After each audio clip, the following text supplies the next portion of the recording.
Many U.S. healthcare organizations are facing flat or declining revenue as a result of lower reimbursements and a growing proportion of income from public insurance. To survive in such a market, organizations can no longer rely on their reputations. They have to distinguish themselves in meeting patients' needs. I'm Stephen Morrissey, managing editor of the New England Journal of Medicine, and I'm talking with Thomas Lee, an internist at Brigham and Women's Hospital, professor at Harvard Medical School and the Harvard School of Public Health, and chief medical officer of Press Ganey. Dr. Lee has co-authored a perspective article about the importance of strategy for healthcare organizations. Dr. Lee, you write in your article that the chief goal of healthcare organizations has to be improving value for patients. How can organizations know in real time whether they are in fact improving value? The only way they can really do it is measuring outcomes for patients and also measuring how much it's costing them to deliver those outcomes. And then wherever they're starting from, try to get better. Try to improve those outcomes and try to do it by lowering costs or keeping costs the same. In other words, improving the value of care. You also write that healthcare organizations should function as a portfolio of businesses that treat specific clinical conditions. But since real patients often have multiple coexisting conditions, many of them won't fall neatly into one of these business categories. How does your strategic vision deal with that? Well, first, in the old days, you didn't really need to try to organize teams to meet the needs of groups of patients because, frankly, there just wasn't pressure to do it. But now there's competition on value, and that means trying to think about what is the level at which value is created. And it's not created at the level where patients are really heterogeneous and you can't really measure anything. It's created when you have subsets of patients that do have similar needs and do have similar costs. Now, in medicine, we get paralyzed by the exception. We think of all the patients who don't fit any category. But the fact of the matter is there are lots of patients who do fit into categories. And if you're improving outcomes or lowering costs for those groups of patients that do fit in categories, you're improving the value of care. So I would say don't get paralyzed by the exceptions. Try to do some organization which is better than none. Okay, so we've gotten past that hurdle. What then are your recommendations for managing each of the separate businesses and then for coordinating the portfolio of all of them in an organization? The first thing is to manage and compete at the business line level, the level of diabetics or patients with Parkinson's or patients with cardiac surgery.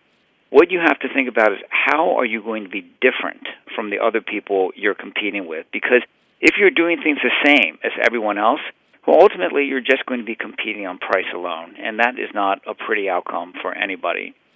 So how can you be different? Well, what you can do is have real teams that really work well together to meet patients' needs, and you can be creative about how those teams figure out how to do things more efficiently. At a higher level, the second part of your question, then the question becomes like, can delivery systems create value by amplifying what good teams do, by concentrating volume in the locations, in the places where good teams exist to take care of patients more efficiently. So that's like the corporate strategy, how you're going to consolidate patients. And the lower down business line strategy is how you're going to have great teams take care of patients.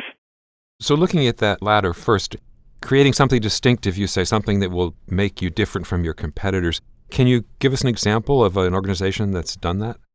Sure. I think that the best examples I've seen are where they co-locate the various types of clinicians that are required to do a terrific job in meeting patients' needs. And when clinicians of different types are bumping into each other in the hallways, in the workrooms, they can make care better. And frankly, they can save time for patients and make care efficient in so many other ways. When clinicians are spread all over the map and they don't even know each other, and they wouldn't even know each other if they passed each other in the hallway, care is not going to be as good and not going to be as efficient. You say in your article that large multi-site organizations can improve value for patients, and you mentioned several tools for building volume, mergers, partnerships, that sort of thing. Is there evidence that consolidating care in that way can improve outcomes or save money? Sure, and to give you a really sort of granular example, at Virginia Mason in Seattle, they have focused all of the back pain into one place. One phone number, everyone goes to one place.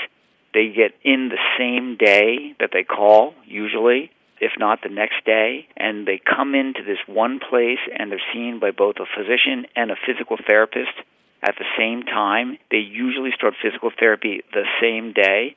And by concentrating all of their back pain in this one location where there's a terrific team, they've been able to reduce radiology use by about 80%, and they decrease time lost from work by some other huge percentage.